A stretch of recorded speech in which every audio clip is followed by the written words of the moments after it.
Hello မင်္ဂလာပါတိုးရဲရောက်နေရပြမှာတိုးရဲဂျိုင်းတစ်ခုတည်းမှာကားတန်တွေကတော့ကြားရတော့ပေါ့ဟိုးဘက်အနောက်မှာကားလမ်းနဲ့ဝေးရနေရလာတာပဲအဝေးဆုံးလာတာပဲဒါပေမဲ့ဒီချိန်ကရုံသွားရုံဆင်းချိန်နဲ့ရှုပ်နေလို့โอเคဘာဖြစ်ဖြစ်လုပ်ငန်းလေးစလိုက်တာပေါ့နော်ဘာဝတရားကြီးကိုစောင့်ရှောက်ပြီးအားလုံးကို respect ပေးပါတယ်ဂုဏ်ပြုပါတယ်ကျေးဇူးတင်ပါတယ်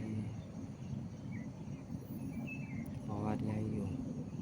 စောင့်ရှောက်ပြီးအားလုံးနဲ့ universe ဆက်ကြပါလားဒီကိုဂုဏ်ပြုတဲ့အနေနဲ့ blessing ပေးတဲ့ကြရလေးနှုတ်ခွင့်ပြုပါ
ဒီခရီးတန်တယ်လေအိမ်မှာသာ